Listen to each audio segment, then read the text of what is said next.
Hi, I'm Kyle Pennypacker and welcome back to Penny Prepper. Today's video, we're going to be talking about FEMA and urban search and rescue structure markings as well as some other markings later in the video. Before we get started today, I'm going to ask that you like the video, subscribe, hit the notification bell, and share with any like-minded folks. Will you know if it's safe or not to enter a structure after an emergency or even your own home when returning? This video will teach you some of the hidden dangers that you may experience after a disaster, and if you've been fortunate enough to have an emergency response team already check it out prior to your entering, what to look for exactly. Alright, so the first two things we're going to talk about is FEMA, Federal Emergency Management Agency, and USAR, Urban Search and Rescue, or just SAR, Search and Rescue. So FEMA would basically be the main coordinator of urban search and rescue teams. They're the ones that would call them out. Search and rescue is more of emergency services that have special training. FEMA would be the agency coordinating all that. Alright, so urban search and rescue as well as FEMA are going to utilize the same feature that we're about to show you. It's going to look like an X when we're done and or a box depending. So starting out, as soon as a urban search and rescue team or any team, whether it's police, fire, EMS, other type of agency, they're going to start out by going into a structure, drawing that. That means that a search is in progress, so they're actively in the building.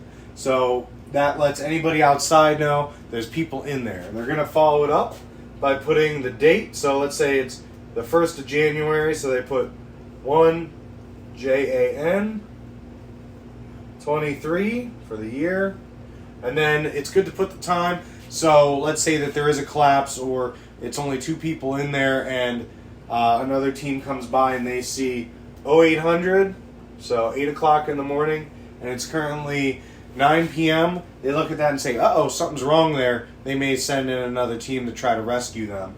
But once they're done, once they come out and they've assessed the situation, that's where the rest of the X comes in. So you put a giant other line like that. That makes an X, and that's where you put the rest of the notes. Over here is going to be notes, dangers. Over here is going to be the team. So, for example, when I lived in Lebanon City, I was with the fire department, Rescue 24, so R24, and then LCFD. Lebanon City Fire Department. You can also see, let's say, Lebanon City Police, LCPD, Lebanon City Police Department, maybe put their car number, something like that. Down here, that's going to be more for the victims or bodies. So let's say that you find nothing, you either put a giant 0, or you could put 0-0, alive and dead. You find 1 person alive, and 2 that are not, something like that. Over here, this is more where it would come, so let's just put a line through those. So 1 alive, 2 not. And then over here, let's say that you enter the structure and immediately there's an overwhelming odor of gas, natural gas leaking. Put gas, maybe say that there's structural, let's say electrical issues, because gas and electric combined would be bad news. So electric hazard. You can put anything in there. You could put, let's say that you enter the structure, there's 2 aggressive dogs. 2 aggressive dogs. So just from right that tells you a lot of what you need to know. If you are coming back to your home after an emergency, you can see, oh, well, they checked it January 1st, 2023, and it's February 1st. Oh, so it's been abandoned, nothing going on for over a month. Oh, there's gas and electric. I might not want to go in there. And as a matter of fact, if I were leaving this and I were the person in charge of searching the structure, at the very end, what I would do is completely put this in a box. That right there tells anybody else coming, hey, you don't want to go into that structure. Then they'll come up, they'll read this, and if they have any further questions, hey, they'll know who to contact.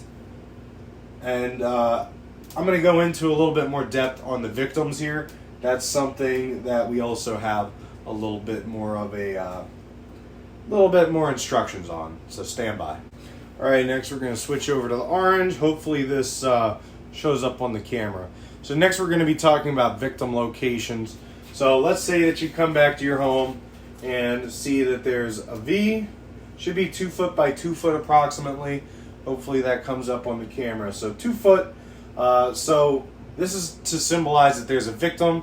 What you want to do, what you're going to see is, so let's again use Rescue 24. So that's the one who either found the victim or knows that they're there. They're going to be checking it out. So maybe they did a run through, saw them, and they're waiting for rescue or ambulance. So you got the V standing for victim, and let's say you have two people. All right.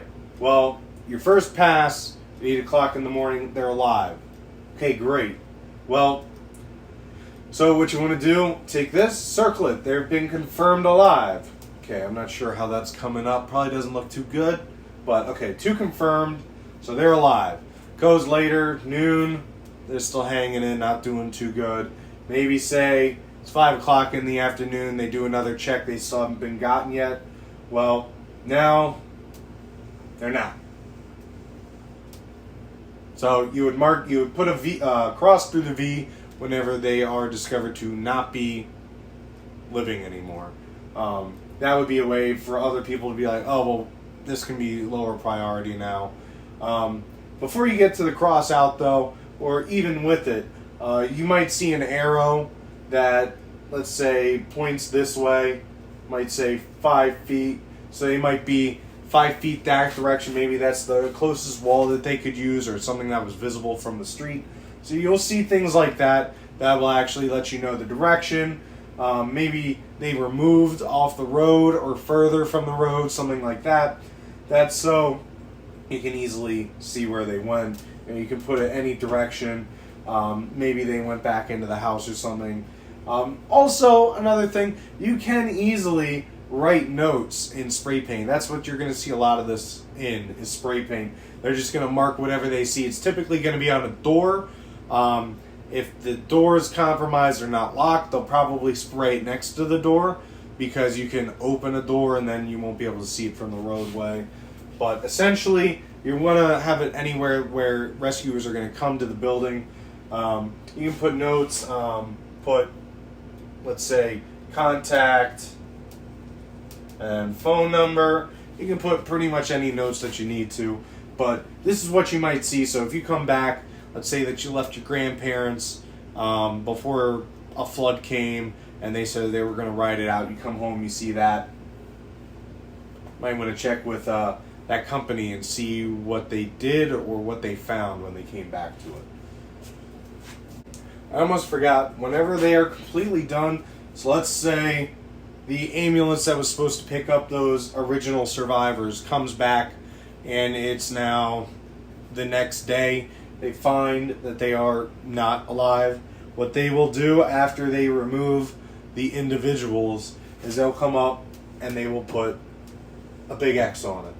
Again, not sure how that's coming up on the camera, but pretty much any time that they're done with things, I'll put an X. Look for an X, it means that they're done. If you see a box, be careful, because that will probably mean that there's structural issues. Obviously not with the victims, but they may do a giant box just to show that there might be structural issues in the area. You know, another thing that I just thought about before I ended the video, there are also other markings that you may see after an event. They're called hobo markings. Basically people who are drifters or people that are homeless may they have their own signs. Danger, food, water, and all sorts of stuff. It's pretty neat. If that's something you'd like to see, comment below, and I'll actually do another video on that. Maybe I'll actually get out some spray paint and give it a try. But essentially, one more thing I wanted to touch on. A lot of times with the military, I've noticed that something that you want to stick away from as far as the military, their danger sign, is triangle.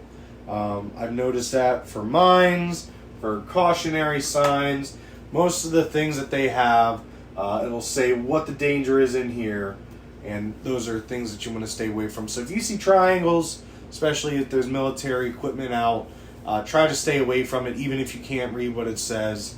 But yeah, triangles, you know, like a hazard. That would be the best way to think of it. Like when you push the hazard light in your vehicle, it's a triangle. You know, caution. All right, that's all I have for today's video. If there's anything you would like to see me do in the future or illustrate specifically on the board, please let me know. If you'd like me to actually go out and spray paint a couple boards, I can do that. Just let me know in the comments below, and I can give it a try. All right, thank you very much for tuning in. Stay safe, stay prepared.